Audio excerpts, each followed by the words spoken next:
Bismillahirrahmanirrahim. Assalamualaikum warahmatullahi wabarakatuh.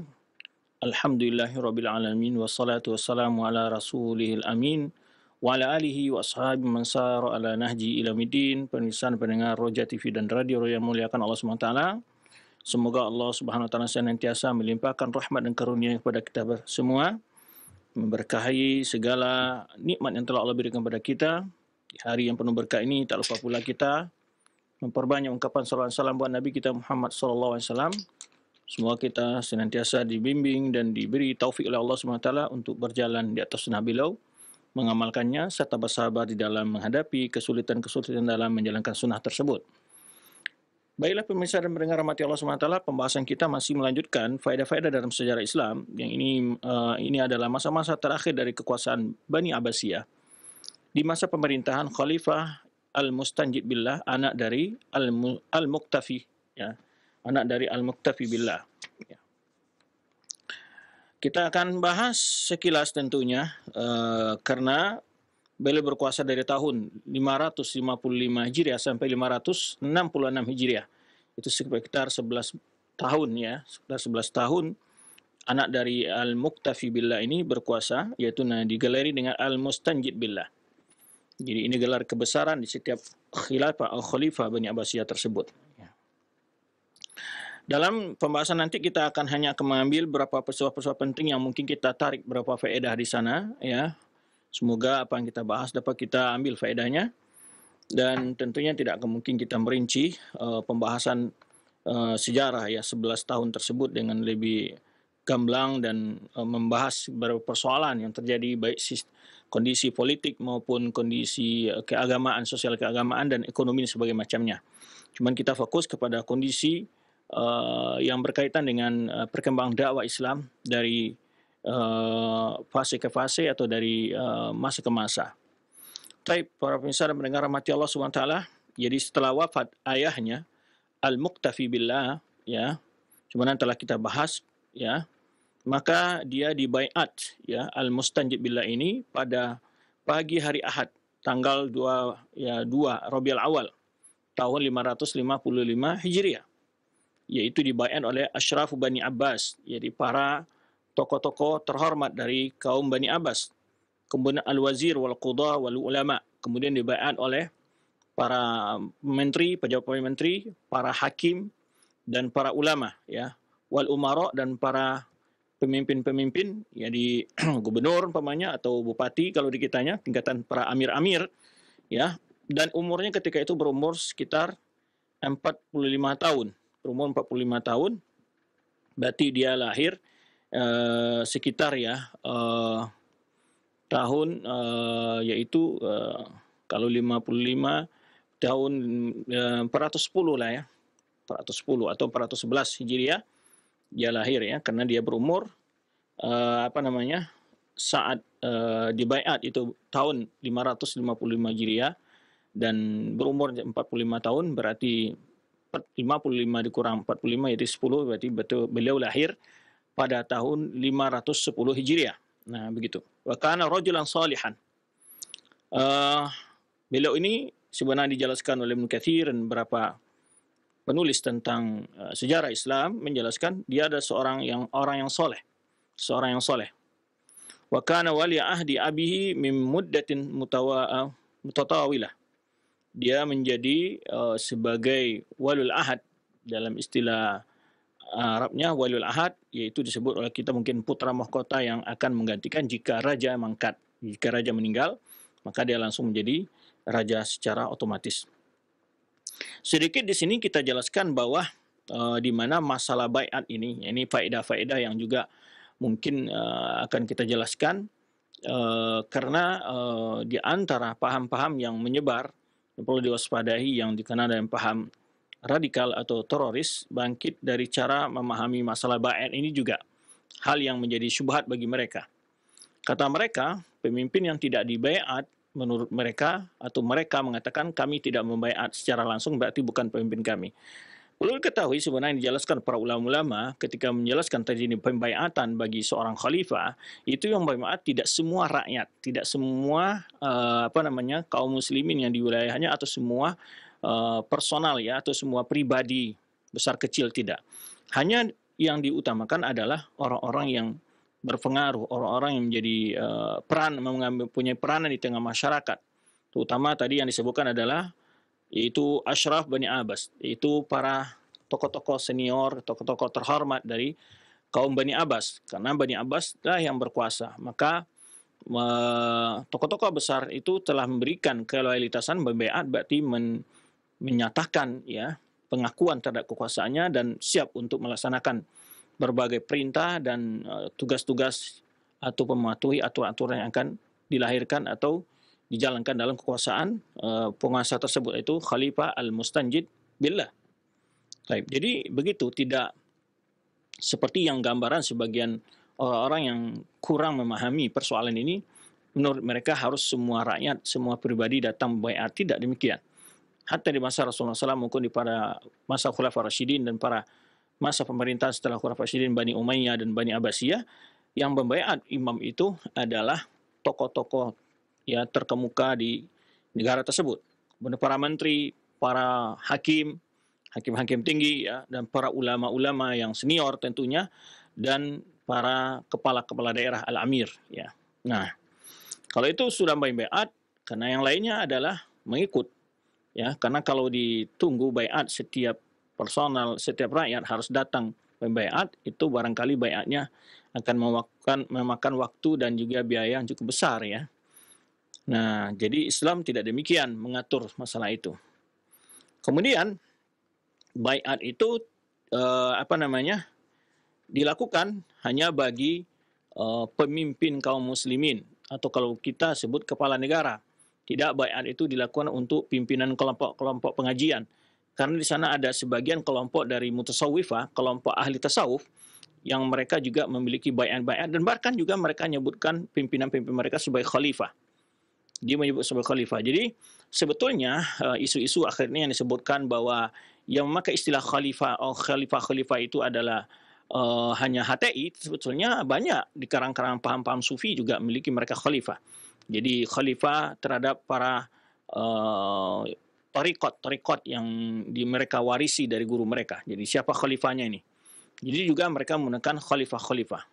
Dan bahkan sebetulnya pemahaman itu juga memiliki ketaatan-ketaatan yang kadang-kadang tidak sewajarnya gitu ya, yang tidak seharusnya. Bahkan berbagai perintah khalifah jika sudah datang di dalam paham-paham aliran yang memiliki khalifah-khalifah ini juga banyak sebetulnya, banyak kelompok-kelompok.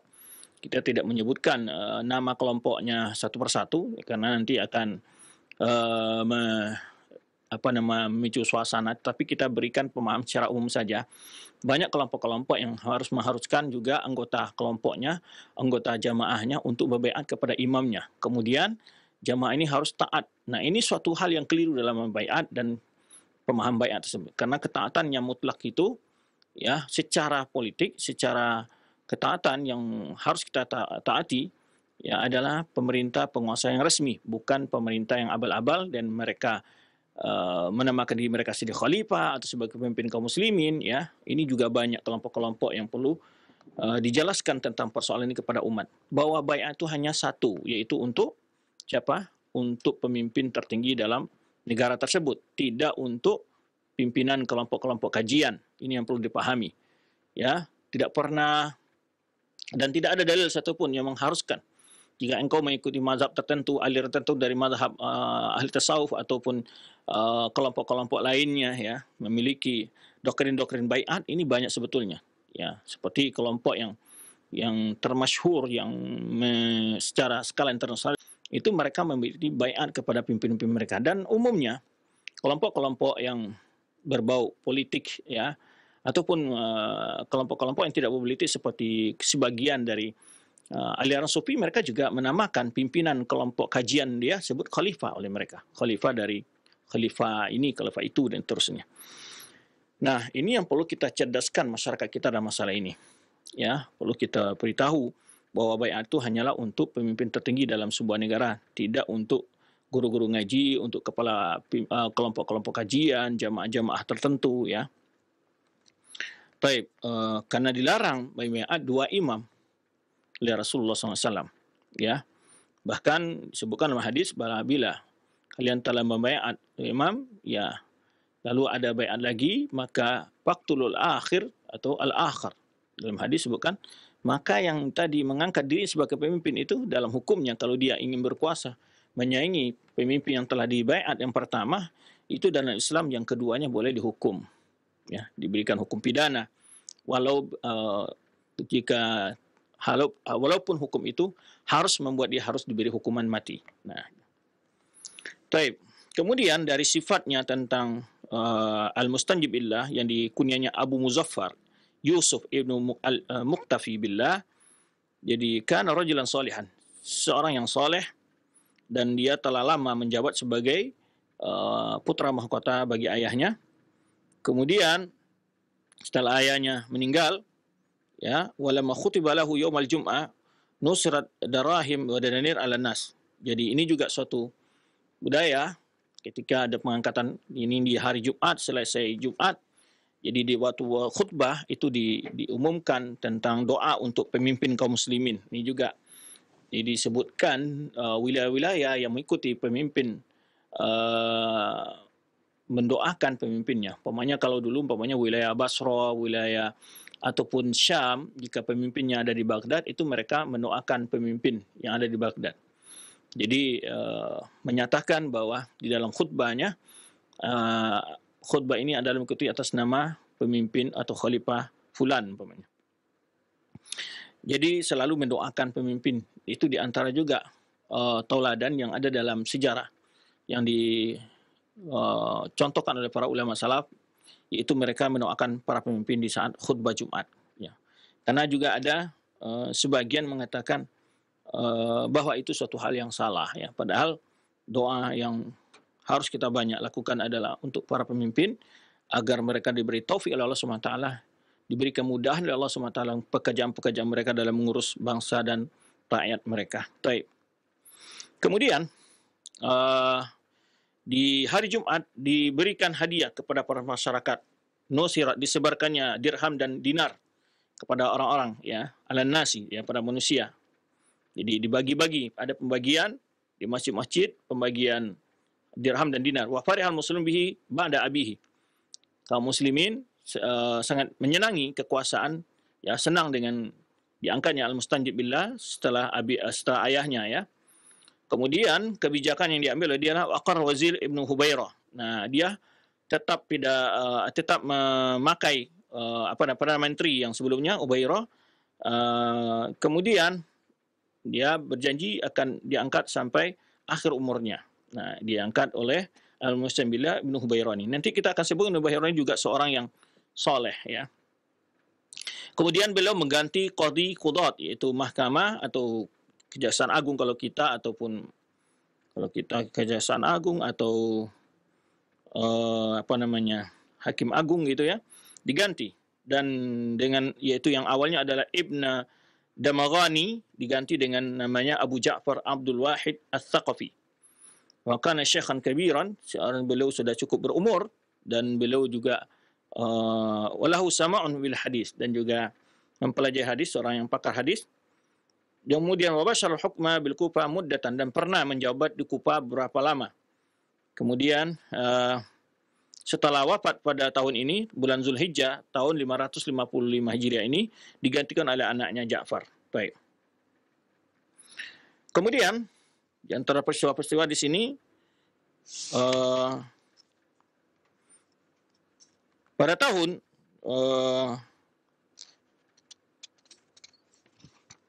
yang sama ini, pada tahun 555 Hijriah ini, wafat salah seorang ulama, di sini sebutkan itu Al-Hakkari.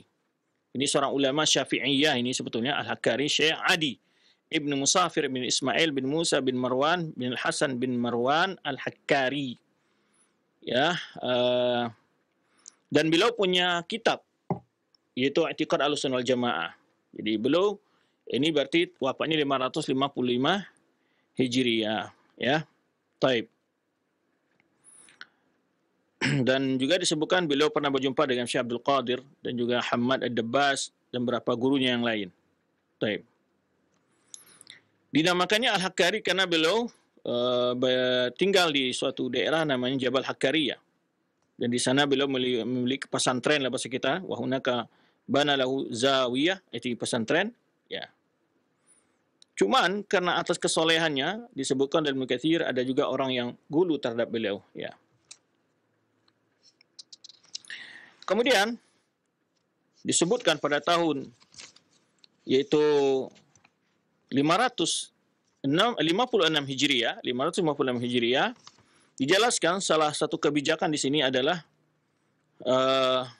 di antaranya yang diambil, Khalifah mengangkat sebagai gubernur Mekah yaitu Syarif. Syarif ini dari keturunan Husain tentu Hasan, ya. Syarif Isa bin Qasim bin Abi Hashim, ya. Dan kemudian pada tahun yang sama Khalifah memerintahkan Al-Mustanjid Billah untuk membongkar toko-toko yang allati tudayyiqut turuqat, ya, biizalatil dakakin allati tudayyiqut turuqat. Nah, ini satu faedah nanti ini kita ambil bagaimana pembangunan yang dimulai di sini.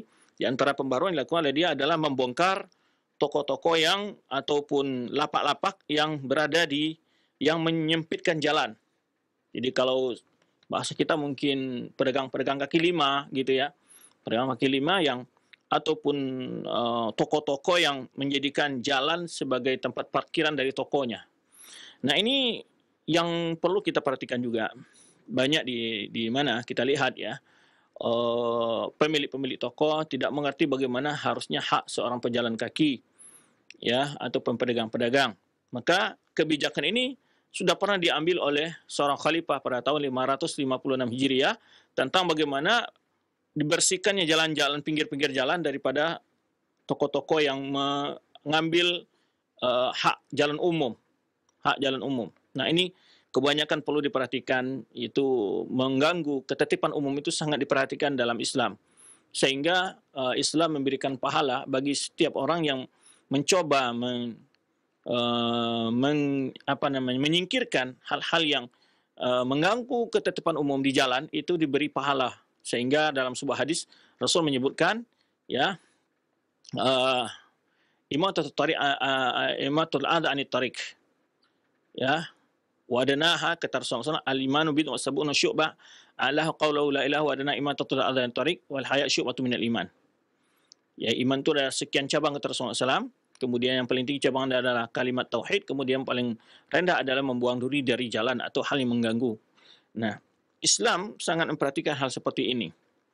Jadi oleh sebab itu hadis ini bisa sebagai panduan untuk bagaimana besarnya pahala orang-orang yang mencoba memberikan kemudahan dan kelancaran dalam berjalan. Jadi seorang petugas lalu lintas ataupun memperbaiki jalan umum, ya, ini dianjurkan dalam Islam.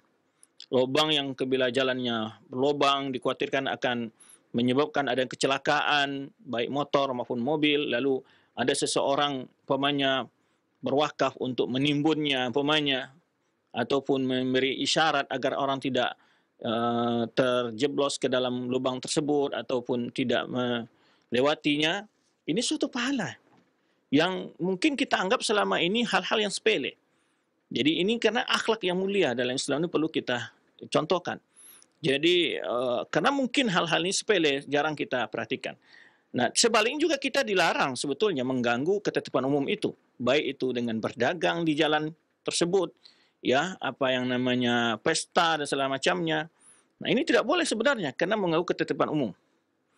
Ya, kami kan sudah minta izin ke Pak RT, Pak RW. Yang punya jalan itu bukan Pak RT, Pak RW, karena yang punya itu adalah semua orang yang membutuhkan jalan itu adalah hak milik bersama. Tidak boleh ada keluarga tertentu mengkapling jalan untuk 2 hari 3 hari pesta, ya, lalu jalan disempitkan, jalan ditutup. Ini banyak sekali kebiasaan-kebiasaan ini. Nah, kadang-kadang kenapa tidak mendapatkan berkah pernikahan itu kadang-kadang karena memang setiap orang yang lewat malah mengerutu, ya, mungkin mendoakan yang tidak baik buat dia. Karena orang terganggu, bikin macet begitu panjang, terganggu, bukan, ataupun mungkin orang harus memutar begitu jauh. Nah, ini kadang-kadang kita sepelekan hal seperti ini. Kita menganggap itu adalah demi kelancaran acara kita, kesuksesan, tetapi justru akibat buruk di belakang kita tidak memperhatikan, ya, dijauhnya keberkahan daripada resepsi kita, ya, dan karena kita mengganggu ketertiban umum.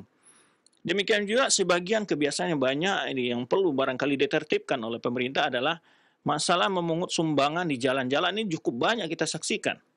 Karena ini sangat membahayakan bagi pengendara, ya. Bahkan juga mengganggu kelancaran jalan raya itu sendiri. Nah, barangkali ini perlu diperhatikan oleh kepala-kepala daerah, harusnya bagaimana seharusnya ya mengut sumbangan di jalan-jalan yang dapat mengganggu ketertiban kelancaran jalan raya tersebut. Karena ada orang yang buru-buru, ada orang yang berkepentingan, sehingga tetapi karena adanya hambatan-hambatan demikian, luar biasa. Kadang-kadang jarak yang 10 kilo saja ada sekian hal-hal yang menghambat, mengut dana sosial di jalan itu. Ya, ada 5 saja sudah setiap itu harus kita pelan dan lambat. Ya, ini cukup mengganggu kelancaran kaum muslimin di dalam perjalanannya. Jadi cara kebijakan yang dilakukan oleh Mustajid adalah membongkar toko-toko yang allati tudayyiqut turuqat, yang di pinggir-pinggir jalan, yang menyempitkan jalan, ya. Wa alla yajlisa ahadun minal ba'ati fi arsatit turuqat, dan tidak ada boleh seorang pun penjual-penjual duduk, ya, tidak ada seorang penjual yang duduk di arsatit turuqat, yaitu di pinggir-pinggir jalan. Nah, ini perlu bagi kadang-kadang trotoar malah dijadikan tempat jualan. Ini tidak benar. Itu berdosa dan bersalah, ya. Dan bahkan bisa dikatakan ya kezaliman yang berkepanjangan dilakukan oleh dia. Karena itu bukan hak dia, dia memanfaatkan untuk pribadinya, mencari keuntungan hidup di situ. Suatu kesalahan yang besar seharusnya dilakukan oleh seseorang, ya. Maka wa alla yajlisa ahadun minal ba'ati, tidak boleh seorang pun dari penjual-penjual fi arasati turuqat, yaitu menggelar dagangannya di jalan atau di pinggir jalan gitu maksudnya, ya. Di jalan maksudnya mengganggulah kelancaran jalan. La'alla yadurru dzalikal bil ma'ruf, karena agar tidak mengganggu orang yang lewat. Nah, agar tidak mengganggu orang yang lewat. Nah, ketertiban ini sebetulnya perlu diperhatikan oleh kita bersama, ya, masyarakat, agar tidak banyak sekali kebijakan-kebijakan yang membuang dana anggaran pembangunan kita untuk mengantisipasi persoalan-persoalan seperti ini. Wa fiha waqa'a rusun 'azimun bi Baghdad jiddan. Di masa dia terjadi sembako lah bahasa kitanya, harga yang sangat murah, ya, di Baghdad. Nah, ini di antaranya juga yang beliau lakukan yaitu masalah perhatikan kalau kita ya jalur transportasi yang lancar lah kalau bahasa kita sekarang, ya, maka dianjurkan ya, kita untuk menjaga kelestarian jalan biar apa yang telah dibangun itu tetap awet. Nah, termasuk di sini kendaraan-kendaraan yang melebihi tonase, ya, yang merusak jalan. Baru saja ya diperbaiki 2 minggu, 3 minggu, jalan rusak kembali. Nah, ini sebetulnya kadang-kadang kita menyepelekan hal seperti ini. Maka tanpa kita sadari banyak sekali dosa-dosa yang kita pikul, yang anggap biasa oleh kita sebenarnya. Ya, melebihi suatu ketentuan, ya. Dan ini berdosa kita karena akan akibat dari kepentingan pribadi ataupun ya usaha kita, semua orang menjadi terganggu oleh kita karena tidak sesuai dengan aturan yang berlaku. Demikian, ya, ini berarti Islam bukan hanya mengatur yang seperti mana gambaran dari orang liberal itu hanya mengatur masalah hubungan makhluk dengan Tuhan, tidak, ya. Islam itu bukan hanya di masjid. Islam itu diterapkan dalam seluruh lini kehidupan. Dalam seluruh lini kehidupan, baik transportasi, adab-adab di perjalanan, ada adab ketika makan, minum, tidur, diatur dan semuanya. Jadi ini satu hal yang barangkali satu faedah yang kita ambil, di mana juga hendaknya menjadi perhatian bagi pemerintah itu kelancaran, dan itu juga sebagai pahala bagi mereka ketika mereka membangun jalan, mendapatkan kemudahan-kemudahan. Kita ingat suatu ungkapan Umar bin Khattab ketika beliau menyebutkan, ya, saya takut akan dihisab Allah kalau seandainya ada kambing di Baghdad sana tergelincir karena saya tidak memperbaiki jalannya. Subhanallah. Demikian ya khalifah berpikir tentang keadilannya. Tidak hanya manusia saja, sampai ke binatang ternak pun dipikirkan, ya. Takut seandainya ada kambing yang tergelincir jatuh, ya, karena jalan tidak diperbaiki. Subhanallah. Nah, ini satu bentuk, ya, perhatian pembangunan yang perlu bersama-sama kita perhatikan. Kemudian juga pada tahun yang sama dibukanya sebuah sekolah yang dibangun oleh Ibnu Syamhal ya di Ma'muniyah. Kemudian di sana mengajar adalah di antara para ulama-ulama Hakim Ibrahim bin Dinar An-Narahwani Al-Hambali. Kemudian diikuti setelah itu mengajar di sana itu Abul Fard Ibnul Jauzi, ya Ibnul Jauzi seorang ulama dari Hambali juga. Taib. Kemudian dijelaskan peristiwa-peristiwa berikutnya adalah pada tahun 560 ya Hijriah, 560 Hijriah ya disebutkan di bulan Safar terjadi suatu fitnah di negeri Asfahan. Asfahan ini sebenarnya kita jelaskan adalah satu daerah atau kota hari ini di Iran ya. Fitnatun azimatun bainal fuqaha. Terjadi suatu fitnah di antara para fuqaha. Bisa bil madzahib gara-gara masalah madhab-madhab. Damat ayyaman. Itu terjadi berapa hari kata Ibnu Katsir. Nah, ini salah satu efek ketika belajar madhab itu diiringi dengan ta'asub fanatik. Jadi sebetulnya belajar madhab, bermadhab tidak ada larangan para ulama karena keterbatasan kemampuan seseorang untuk menguasai dalil, maka dia pertama taraf mempelajari hukum-hukum, dia ngambil satu kaidah usul fikih dari madhab tertentu, ya kemudian dengan tanpa fanatik tentunya tetap ada perbandingan-perbandingan dari ilmu yang dipelajari. Nah, akibat dari sudah adanya pendidikan fanatik terhadap madhab ini, banyak juga peristiwa-peristiwa yang menimbulkan ya suatu korban jiwa dan kondisi yang tidak baik. Kenapa? Karena pendidikan yang diberikan kepada adalah fanatik dan ta'assub tadi. Jadi saya menganggap bahwa orang yang berbeda madhab dianggap seakan-akan beda agama. Ini suatu hal yang perlu diperbaiki juga. Baik. Wa qutila fiha khalqun katsir kata Ibnu Katsir, dan banyak korban waktu itu kata Ibnu Katsir. Kemudian juga pada tahun yang sama kata Ibnu Katsir, ya, wa fiha kana hariqun 'azimun bi Baghdad.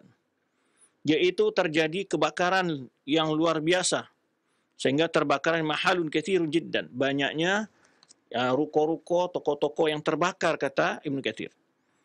Kemudian juga satu peristiwa disebutkan Ibnul Jauzi yang dinukilkan oleh Ibnu Katsir di sini bahwa tahun yang sama ada seorang wanita di Baghdad melahirkan arba'a banatin fi batnin wahid.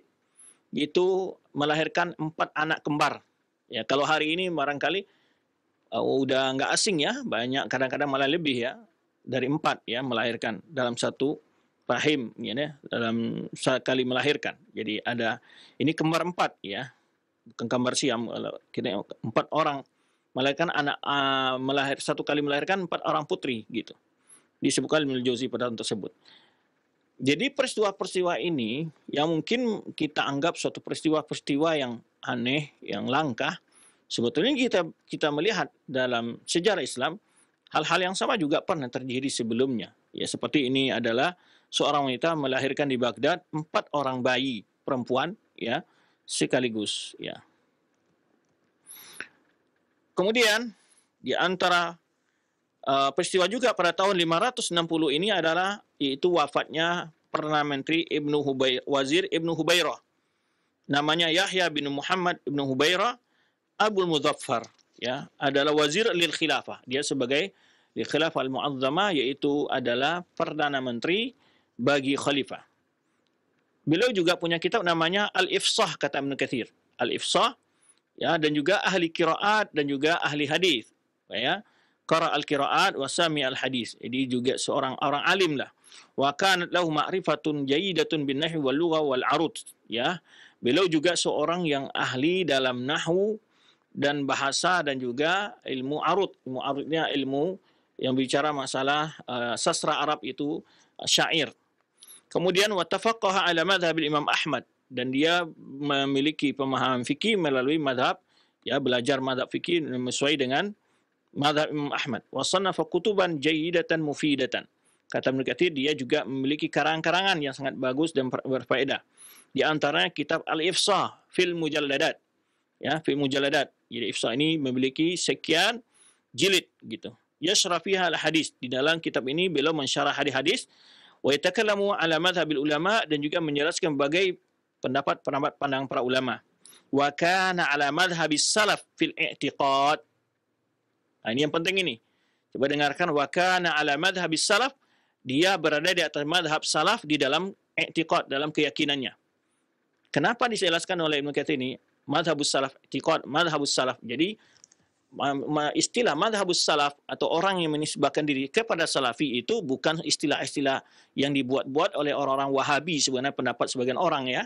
Itu istilah yang sudah ma'ruf madhabus salaf, itu sudah madhab yang istilah-istilah yang sudah dikenal dalam istilah para ulama ya sejak lama. Wa kana ala madhhabis salaf fil i'tiqad. Beliau mengikuti madhab salaf dan kenapa beliau disebutkan madhabus salaf fil i'tiqad?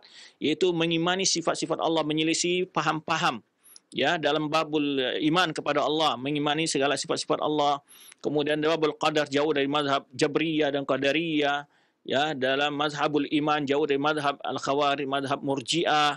Nah, itu yang disebut dengan mazhab salaf, itu mengikuti pandangan ulama salaf dalam menjalankan agama yang mulia ini, terutama di dalam masalah i'tiqad ya.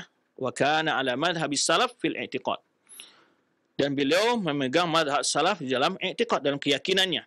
Bagaimana madhab salaf? Madhabus salaf laisa bit-ta'wil, bukan menggunakan bahasa-bahasa ta'wil di dalam ayat-ayat yang mereka namakan sebagai ayat mutasyabihat.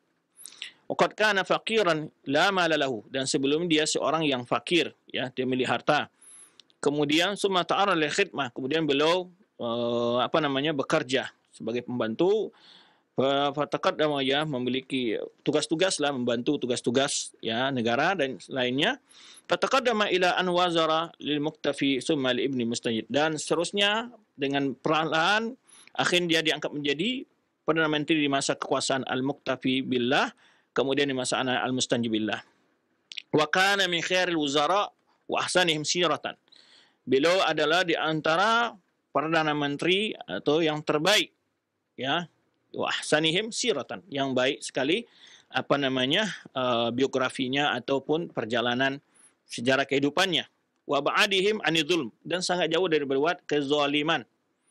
Ini pujian-pujian bagi para pejabat yang begitu menegakkan keadilan, kejujuran dalam kekuasaannya.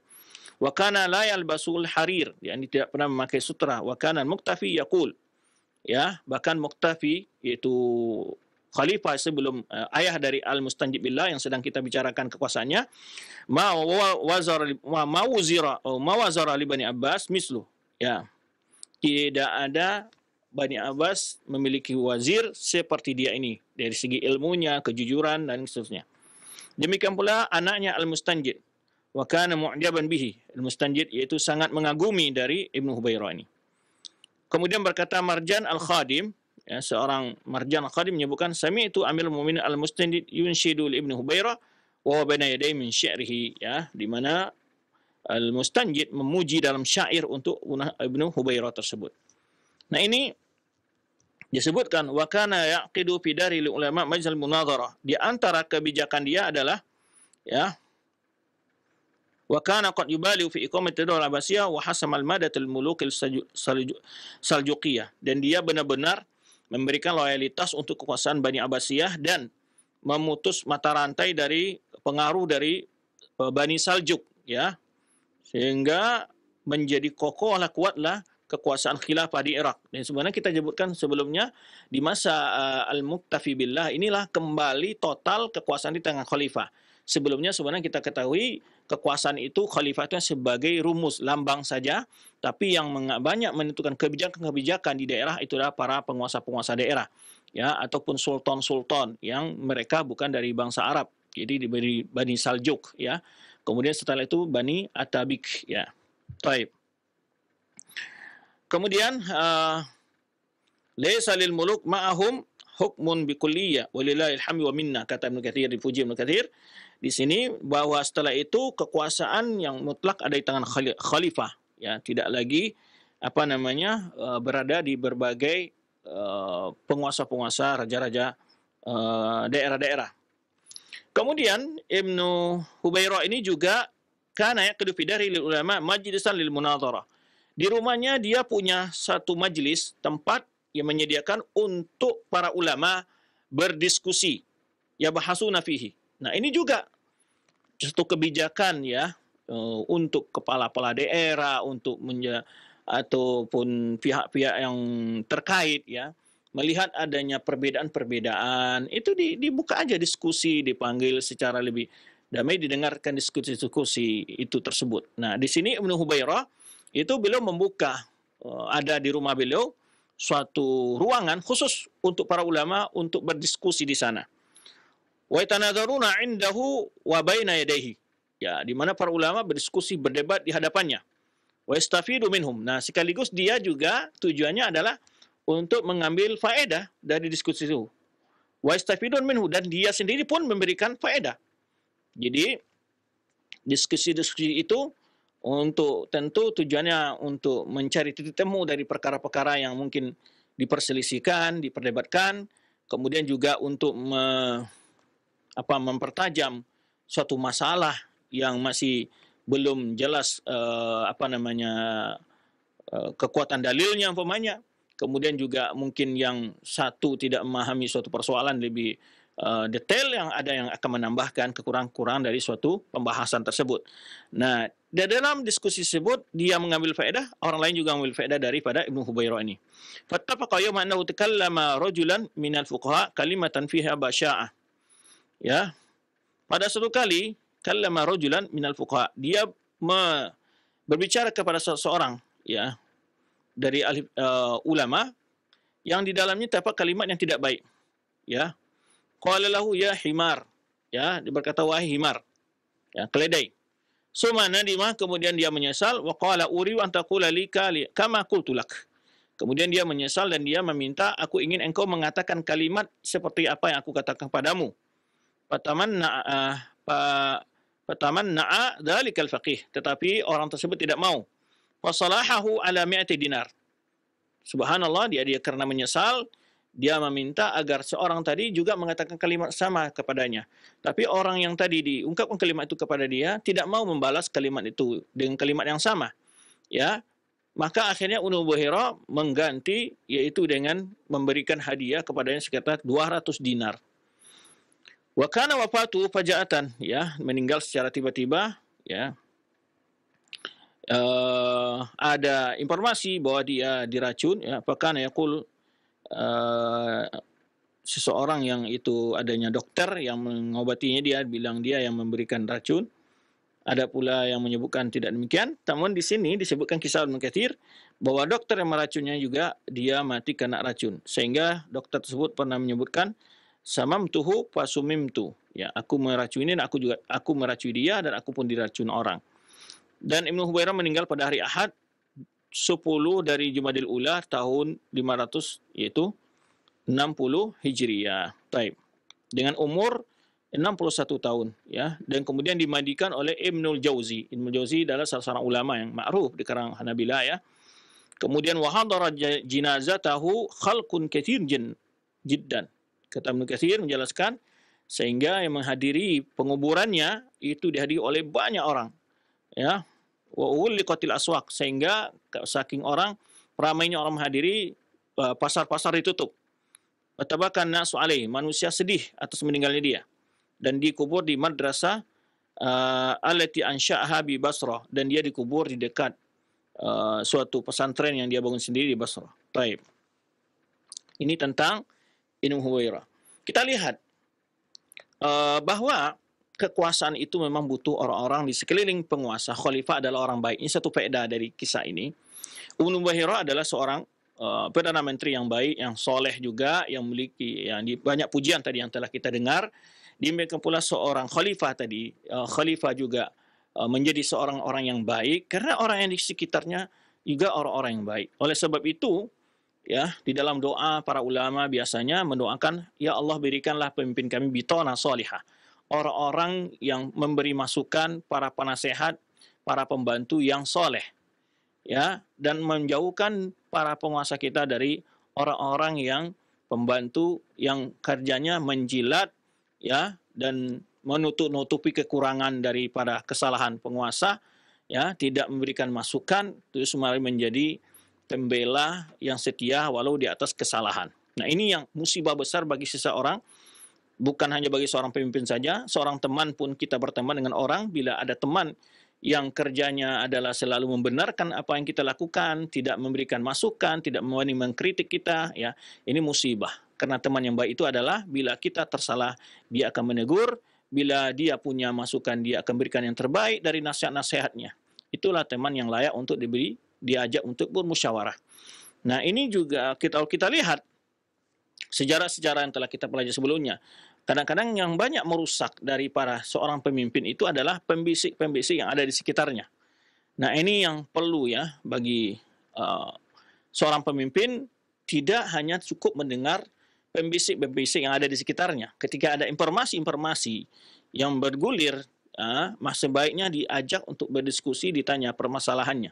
Diajak dengan baik-baik, berdialog, ditanya, sehingga minta bukti-bukti dan bisa jadi bahan perbandingan dari masukan yang disampaikan oleh para pembantu-pembantu sekitarnya. Jadi tidak hanya cukup menerima informasi dari pembantunya, dari orang dekatnya, karena dalam pengalaman dan ini kita punya bukti dan data, biasanya informasi yang disampaikan oleh seseorang kepada pimpinannya kadang-kadang tidak akurat.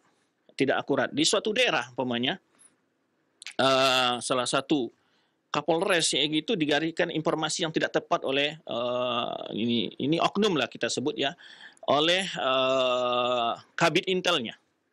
Kabid Intelnya memberikan informasi bahwa tempat itu begini nih. Ya, ternyata tentu gambaran seorang pimpinan ya, apakah Polres atau siapa, tentu dia merasa percaya dengan bawahannya ini. Dan dia tidak pernah cross check membanding kontra informasi yang lain. Sehingga diyakini tempat yang tadi diinformasikan oleh oknum tadi ya kepada pimpinannya tidak mau dikunjungi oleh pimpinannya karena takut nanti katanya di sana kalau mendatangi tempat tersebut, wah itu sangat berbahaya. Mereka orang-orang yang bisa membunuh segala macam. Subhanallah. Ini suatu informasi-informasi yang kadang-kadang yang perlu diluruskan. Maka seorang pimpinan ya harus ya tidak hanya cukup menerima dari bawahan terlalu dipercayai, kadang-kadang ada intervensi yang lain yang dimasukkan ke dalam itu.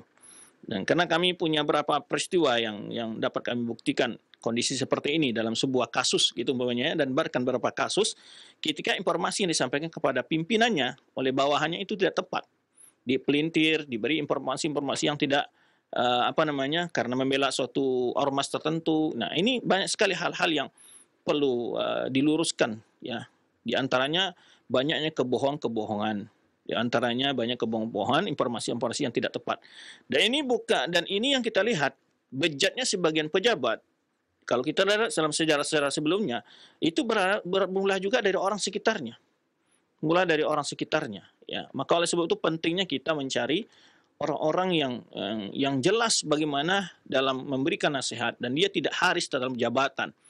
Dan di masa sekarang betapa banyak kita lihat sebagian orang-orang yang berkuasa, orang yang diberi jabatan adalah orang-orang yang bisa menyenangkan orang-orang yang tidak menjadi sebagai istilahnya ya, pembela setia dan tidak memberikan masukan-masukan yang positif ya, sehingga kadang-kadang pemimpin itu tidak mendapatkan gambaran yang kompleks, gambaran yang jelas, yang penuh dengan segala informasi dan data tentang suatu persoalan. Sehingga bangsa kita selalu bergejolak di dalam banyak masalah dan masalah. Ya, nah sebaiknya seorang pemimpin mestinya melakukan cross check ya ke pihak-pihak yang memprotes, pihak-pihak yang merasa dirugikan, pihak-pihak yang tidak menerima sebuah hal. Maka oleh sebab itu seorang pemimpin tidak boleh hanya condong kepada kelompok yang telah memilihnya umpamanya, atau karena teman-temannya yang separtai umpamanya, atau teman-temannya yang sama-sama penguasa. Tidak cukup demikian. Maka diberi mereka dua telinga agar tidak mendengar dengan telinga yang satu. Diberi dua mata, tidak melihat dengan mata yang satu.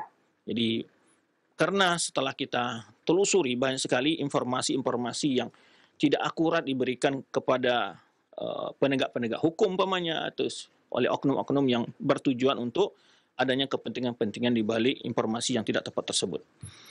Nah, ini salah satu ibrah ya, kita lihat bahwa penting seorang pejabat itu memiliki teman-teman, penasehat-penasehat yang jujur, bukan orang-orang yang haus terhadap kekuasaan, ya, bukan orang-orang yang antusias untuk menjaga kedudukannya dan seterusnya. Baik. Kemudian setelah itu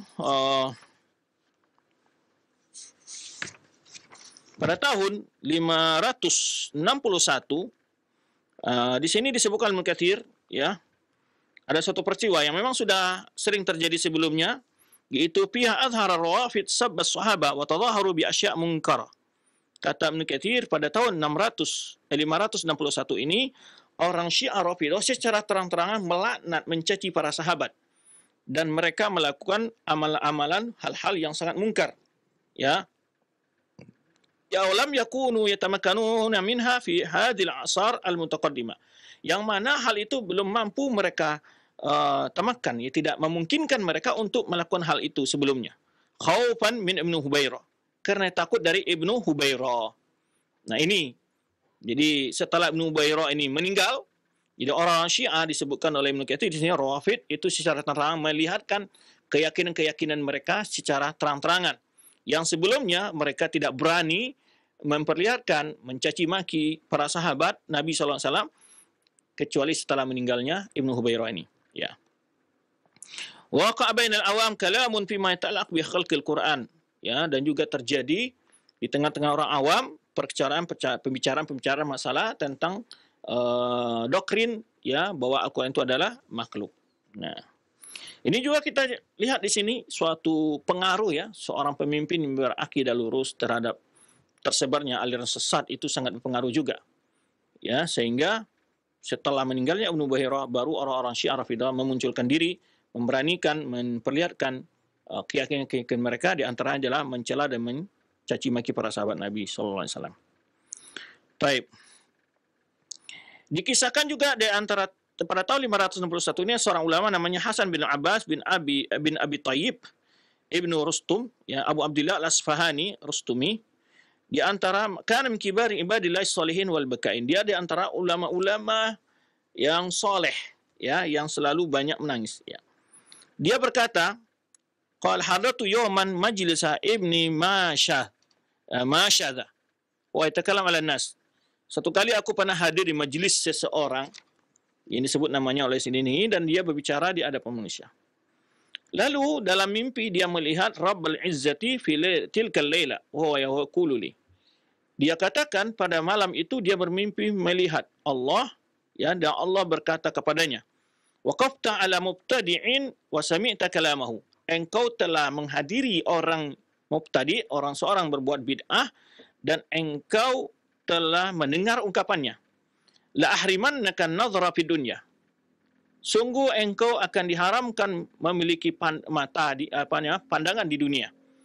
Qala fa asbaha, lalu di pagi harinya la yubsiru wa ainahu maftuhatani. Di pagi hari setelah itu dia mimpi itu memang tidak melihat, tidak bisa melihat apa-apa, walaupun matanya melihat tidak seperti orang melihat, tapi dia tidak melihat apa-apa. Wa kana ainahu maftuhatani, matanya tetap terbuka. Ka'annahu basir, seorang dia orang yang bisa melihat tapi dia enggak bisa melihat.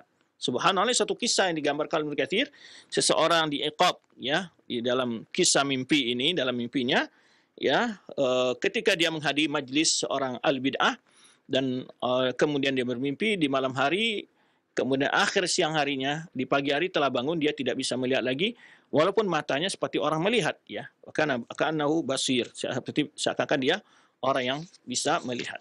Ini satu gambaran sebenarnya, digambarkan dengan bahaya menghadiri majlis ahlul bid'ah.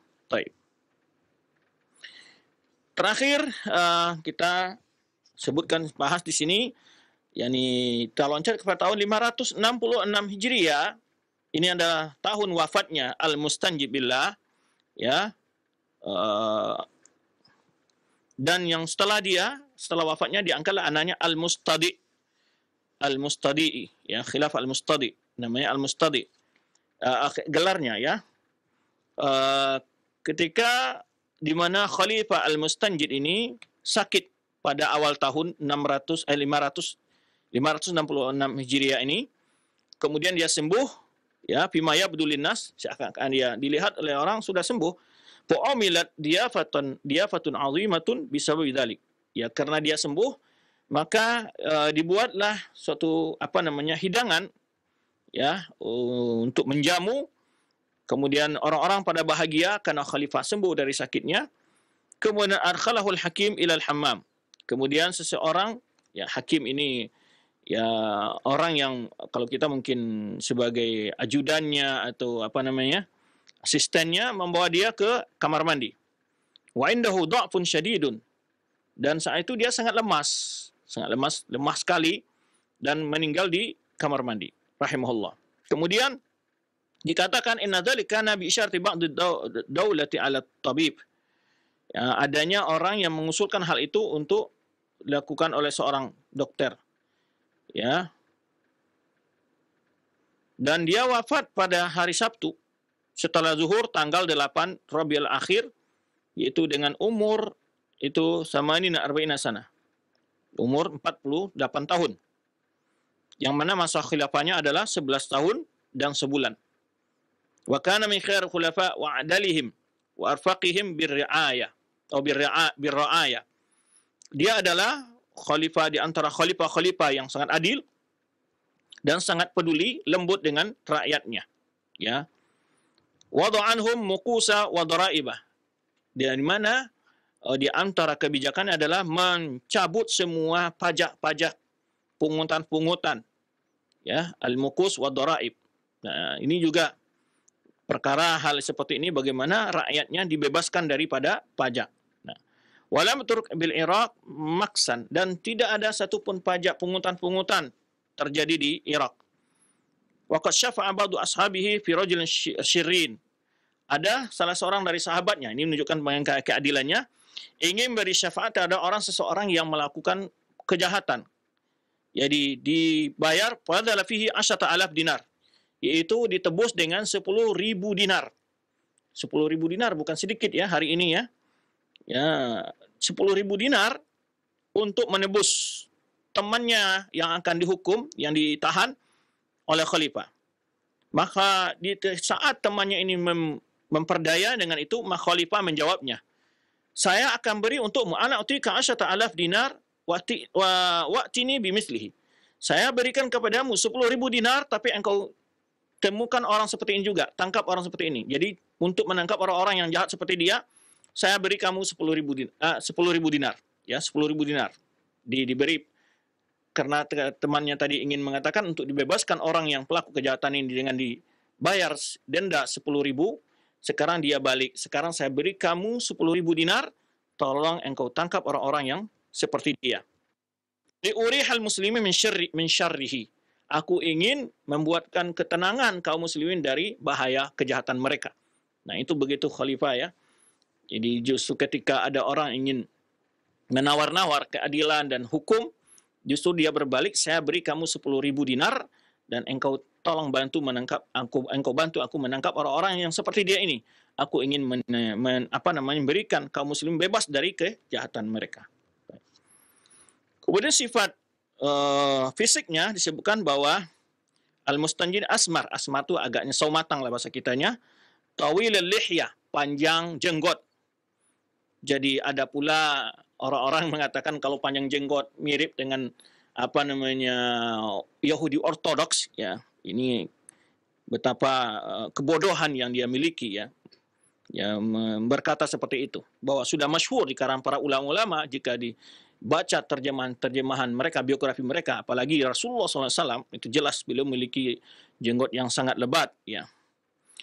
Dan dia adalah 32 dari Bani Abbas, yaitu pemimpin yang ke-32 dari Bani Abbas ya.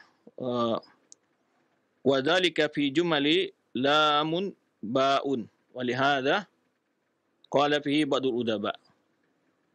Ini kemudian juga wa kana ammaran bil ma'ruf, seorang pemimpin khalifah yang sangat tegas dalam amal ma'ruf nahi munkar. Nah, ini memang asas untuk keadilan itu ya berdasarkan dari amar ma'ruf nahi munkar. Kalau tidak ada semangat amar ma'ruf nahi munkar, maka berbagai kebijakan-kebijakan hukum-hukum bisa ditawar, ya. Segala aturan-aturan akan melemahkan untuk terjadinya amar ma'ruf nahi munkar tersebut. Waqad ra'a fi manamihi Rasulullah SAW ghaira marrah. Dia Khalifah Al-Mustanjid billah ini pernah mimpi melihat Rasulullah SAW dalam mimpinya, dalam tidurnya berapa kali. Ya, bukan hanya satu kali. Bahkan akhiruhunna qabla ayyali bi arba'ati ayyam. Terakhir dia bermimpi adalah 4 hari sebelum dia menjabat sebagai khalifah. Wa yaqul qul lahumma idhni fi man hadaita wa afini fi man afaita. Ya, wa yaqul lahu, dan dia berkata kepadanya, ya Allah, mohon beri petunjuk aku pada orang sama dengan seperti orang-orang yang telah engkau beri petunjuk, dan ampunilah aku seperti orang-orang telah engkau ampuni, ya, fiman afaita, orang-orang telah engkau beri maaf atau ampunan. Wa shalla alaihi yaumul ahad qabla zuhur, dan dia disolatkan setelahnya sebelum zuhur. Waduh fi bidiri khilafah, dikuburkan di perkuburan para khilafah-khilafah yang meninggal di Baghdad tentunya. Kemudian dipindahkan ke perkuburan di Rusafa. Itulah sejarah sekilas tentang berbagai peristiwa-peristiwa penting yang dapat kita ambil faedahnya selama kekuasaan Al-Mustanjid billah. Wallahu a'lam bishawab. InsyaAllah jumpa yang akan datang akan kita lanjut dengan masa kekhalifahan Al-Mustadi'i. Baik, itu yang dapat kita bahas. Kita kembalikan pada al-akh yang mandu kita dari studio Cilengsi. Nah, baik, syukran jazakallahu khair. Barakallahu fiik kepada Al-Ustadz yang sudah menjelaskan, memaparkan faedah-faedah sejarah Islam, dan telah kita simak bersama bagaimana Al-Ustadz sudah menjelaskan sejarah masa kekhalifahan Al-Mustanjid billah rahimahullahu ta'ala. Yang mudah-mudahan bisa kita ambil faedahnya. Dan untuk selanjutnya kami buka sesi interaktif, sesi soal jawab bagi Anda para pemerhati sekalian yang ingin bertanya, yang tentunya pertanyaan disesuaikan dengan pembahasan kita di kesempatan pagi hari ini, yaitu mengenai sejarah Islam. Baik, yang pertama kami ajukan Ustadz. Ada pertanyaan tidak disebutkan dari mana dan tempatnya. Assalamualaikum warahmatullahi wabarakatuh. Ya Ustadz, apakah benar Rasulullah SAW pernah bersabda bahwa hanya yang menjadi khalifah itu dari kalangan Quraisy? Apakah selama sejarah Islam dari semenjak kekhalifahan yang 4 dan sampai sekarang, yang sampai terakhir itu di Khalifah Bani Abbasiyah, itu semuanya dari kalangan Quraisy? Mohon penjelasannya Ustadz. Pertanyaan, memang ada hadis Rasulullah SAW al-iman Quraisy. Kemudian juga ketika Abu Bakar Siddiq anhu diangkat, ya, menjadi khalifah setelah meninggalnya Rasulullah SAW. Kemudian orang-orang dari Ansar berdiskusi di Bani Sakifah, Bani Sa'idah, ya, berdiskusi untuk menunjuk pemimpin setelah Rasulullah SAW. Mereka menginginkan mereka punya pemimpin sendiri dan orang Quraisy punya pemimpin sendiri. Namun setelah Abu Bakar datang ke sana, dijelaskan oleh Abu Bakar Siddiq anhu, innal hadza amr fil Quraisy, ya, bahwa yang menjadi pemimpin wa antum wuzara, kata Abu Bakar Siddiq anhu, Abu Bakar Siddiq anhu, bahwa yang menjadi pemimpin yang di khalifah itu adalah dari kaum Quraisy, ya. Dan beberapa hadis yang lainnya bisa dilihat, kumpulan hadis-hadis ini bisa berbicara tentang banyak masalah seperti ini di dalam kitab yaitu Sahih Muslim yang diberi judul babnya adalah Kitab Imarah oleh Imam An-Nawawi. Banyak ada hadisnya di sana. Memang demikian ada hadisnya menjelaskan demikian bahwa Imam Quraisy. Kemudian semenjak dari Khulafaur Rasyidin sampai akhir masa khilafah Bani Abbasiyah itu semuanya dari Quraisy. Karena Bani Umayyah juga dari Quraisy, kemudian Bani Abbas juga dari Quraisy.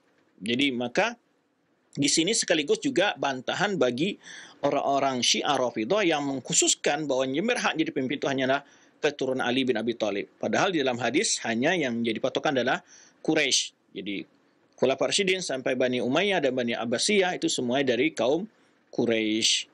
Wallahu a'lam bishawab. Tetapi ketika yang menjadi pemimpin setelah itu banyak di kaum Quraisy atau pada hari ini bukan orang Quraisy, bagaimana kita menyikapi Ustaz? Apakah harus kita ganti orang Quraisy? Tidak demikian, karena juga hidup para ulama-ulama yang ada yang bukan dipimpin oleh kaum Quraisy, ya. Mereka tidak memprotes karena dalam hadis sebutkan, ya, sebenarnya yang masyhur dalam hadis yang hadis Ibad bin Sariyah, wa in tama alaikum abdun habasyiyun wa in ta'amar alaikum abdun habasyi. Ya, sekalipun yang menjadi pemimpin kalian itu adalah hamba sahaya dari Habsyah, dari negeri Habsyah.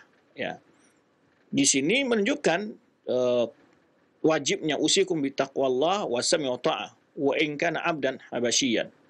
Ya, saya akan kepada kalian, kata Rasulullah SAW, untuk bertakwa, ya, dan taat dan patuh kepada pemimpin, walaupun yang dipimpin kalian itu dari seorang hamba saya, atau bukan dari orang Quraisy, yaitu dari hamba saya dari budak Habsyi. Nah, dari sini menunjukkan bahwa apabila berbeda antara situasi ikhtiar dengan ittirar, para ulama membedakan. Kalau sudah menjadi telah berkuasa dia, walaupun dari bukan Quraisy, maka wajib kita taati berdasarkan hadis tadi, wa in tamar alaikum abdun habasyi. Walaupun jadi pemimpin kalian itu adalah seorang hamba sahaya. Padahal seharusnya di antara syarat menjadi pemimpin itu adalah orang yang merdeka dan juga dari Quraisy. Namun Rasulullah SAW ya menyebutkan wa in ta'amara alaikum abdun habasyi. Taat dan patuh walaupun jadi pemimpin itu, dalam bahasa lebih bebasnya adalah kalau bukan dari orang yang terhormat, bukan juga dari orang Quraisy.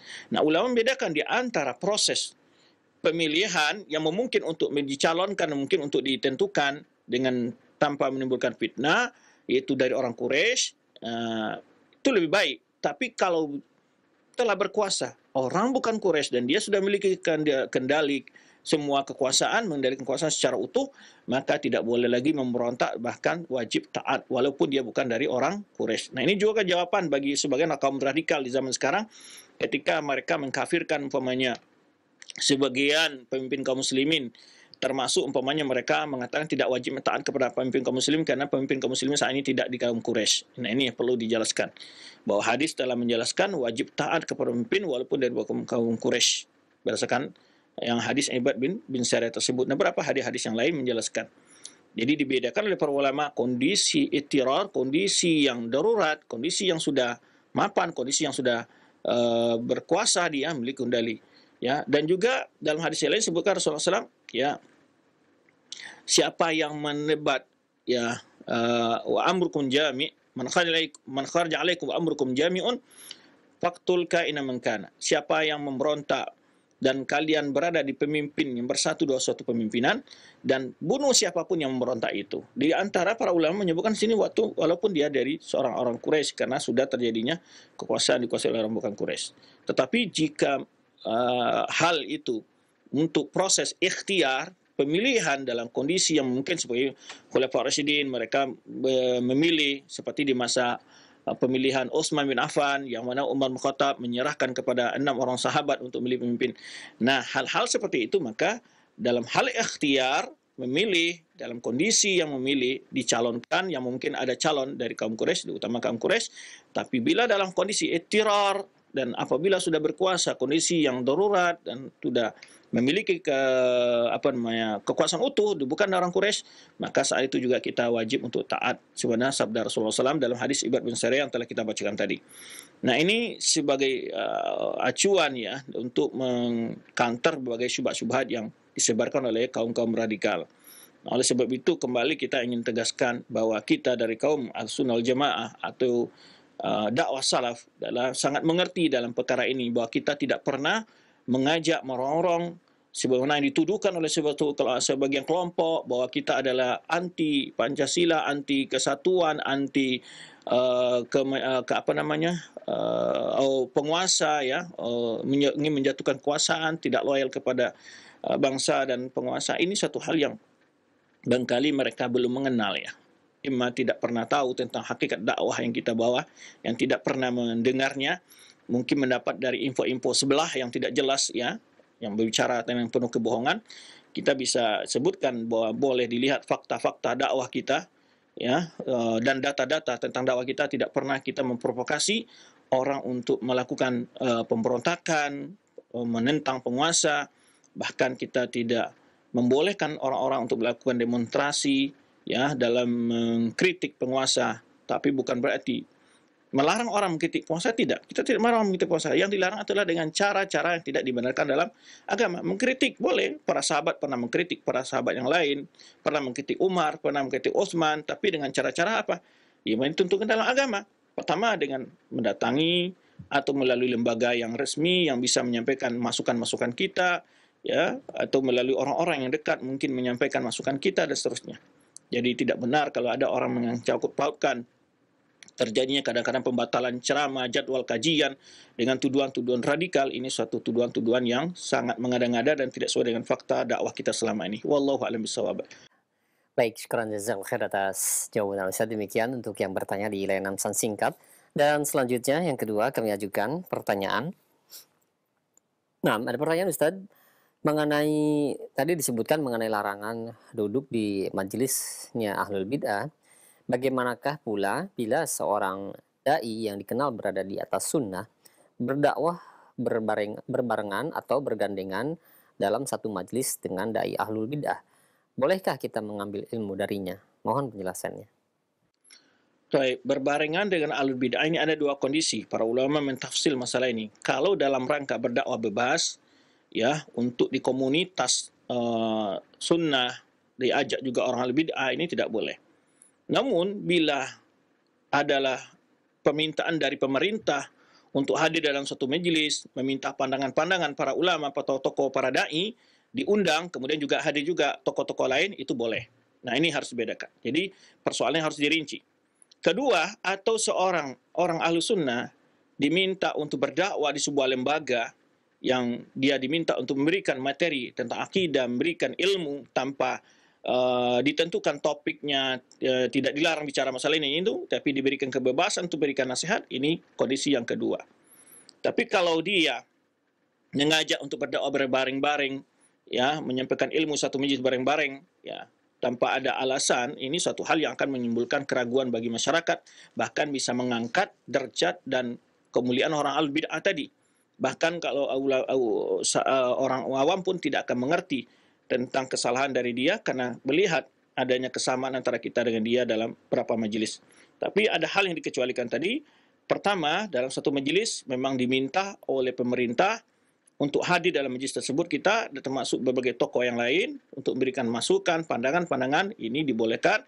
Yang kedua, bila seseorang diminta untuk lembaga tertentu, dia menjadi pemateri di sana, ya, dengan memberikan penyampaian ilmu yang benar tanpa ada basa-basi, ya, tapi menjelaskan kebenaran, ya, karena kita berdakwah kemanapun terbuka. Makanya Rasulullah SAW di masa musim haji waktu di Mekah, beliau berdakwah ke tanah-tanah orang musyrikin. Ya, dakwahi orang-orang yang ahlul bid'ah, itu dia berdakwah orang musyrik, ya, orang fasik, pelaku maksiat, itu menjadi medan dakwah kita semua. Kita dakwah ke Islam. Ya, maka beda antara kita diundang, ya, untuk memberikan materi di sebuah komunitas dan kita diminta menjelaskan kebenaran, tidak salah. Ya, itu adalah bagian dari memberikan nasihat. Nah, cuman kalau kita digabung dalam satu majelis, ya, acara seminar bersama-sama, mengangkat cara bersama, bicara siapa saja berbicara di situ, tidak ada jelas mana yang hak yang batilnya campur aduk, ini tidak dibolehkan. Nah, ini dibedakan antara suatu lembaga lain yang mengundang, kemudian kita juga diundang, sama-sama hadir di situ, membicarakan suatu topik yang barangkali masing-masing dengan alur pemikiran masing-masing, ini juga perlu dipertimbangkan. Tapi yang direkomendasikan para ulama diantaranya dalam berdakwah itu, kalau diundang oleh pihak penguasa untuk kita hadir, dan kita diminta pertimbangan, dan minta pandangan-pandangan kita, kita menyampaikan hal itu. Karena dasar kita diminta oleh penguasa untuk menyampaikan pandangan kita, umpamanya. Kemudian juga yang kedua tadi adalah untuk berdakwah. Jadi beda antara kerjasama ta'awun dengan berdakwah, itu harus dibedakan. Dan juga dalam juga persoalan yang lain, mudaroh. Ada persoalan yang lain disebut dengan mudaroh, yaitu dalam rangka menolak kejahatan dari orang-orang yang menentang dakwah sunnah, tapi dengan cara mudaroh. Ini pembahasannya harus lebih detail dan lebih jelas. Ini bisa dilihat dalam kitab Syekhuna Ibrahim Ar-Ruhaili dengan Mauqif Ahlussunnah min Ahlul Bidah, min Ahwa al-Bidah, ataupun kitab khusus Manhaj Ahlussunnah fi Da'wah ilallah. Wallahu a'lam bishawab. Nah, baik, syukran jazakallahu khair atas jawaban Al-Ustaz demikian. Mudah-mudahan bermanfaat untuk, yang bertanya dan selanjutnya kami ajukan kembali pertanyaan dari Arif yang berada di Tangerang. Assalamualaikum warahmatullahi wabarakatuh. Ya Ustaz, afwan saya belum begitu mengerti atau belum begitu paham tentang pembaiatan dalam pemimpin Islam, yang tidak boleh dalam satu negara lebih dari satu pemimpin. Lalu bagaimana dengan, di negeri kita ini yang kita ketahui banyak kelompok-kelompok yang membaiat pemimpinnya sendiri, dan masih banyak lagi tentunya kelompok yang lainnya yang tidak, kita ketahui. Apakah ini juga dilarang dalam Islam Ustaz? Syukran jazakumullahu khairan. Taib. Tadi sudah kita jelaskan, baiat itu hanya satu untuk pemimpin tertinggi dalam bangsa tersebut, yang menjadi presiden kalau bahasa kita yang sekarang, ya. Apakah disebut presiden, atau dengan istilah lainnya, raja, dan seterusnya. Itu yang boleh, itu yang istilah dalam baiat yang ada dalam kitab-kitab fikih atau bukan dalam kitab-kitab akidah, itu baiat yang ada. Atau baiat, perjanjian yang luar itu, dan bentuk baiat adalah baiat yang tidak sesuai dengan sunnah Rasulullah SAW. Baiat untuk pemimpin jamaahnya, untuk kelompoknya, kelompok kajiannya, atau jamaah kajiannya, atau salah satu tariqah sufiyah membaiat gurunya. Ini banyak sekali cara-cara begini. Kemudian nanti melalui baiat itulah didoktrin bahwa kamu tidak boleh keluar di kelompok ini, kalau keluar akan risikonya begini-begini, ya. Kemudian pemanya didoktrin pula, ya, dalam baiat ini arti kamu sudah menyatakan kesetiaan sempurna kepada gurumu, apapun dikatakan oleh gurumu, kamu tidak boleh membantah, tidak boleh menolak. Nah, itu doktrin-doktrin yang biasanya sampai terjadi pelecehan seksual dalam kondisi-kondisi seperti ini kadang-kadang. Nah, ini yang berbahaya sekali. Oleh sebab itu, perlu dibuka kepada umat bahwa baiat itu tidak ada dalam kelompok-kelompok kajian. Yang ada hanyalah baiat untuk pemimpin saja. Ya, tidak pernah terjadi baiat ya ketika Ibnu Abbas muka sekolah di Mekah, umpamanya Ubay bin Ka'ab di Madinah, umpamanya Ibnu Mas'ud di Kufah, umpamanya ada baiat murid kepada guru, enggak ada hal seperti itu. Ini bagian dari bentuk baiat yang bid'ah dan membawa kepada pemahaman yang jauh daripada pemahaman salafus soleh. Wallahu a'lam bishawab.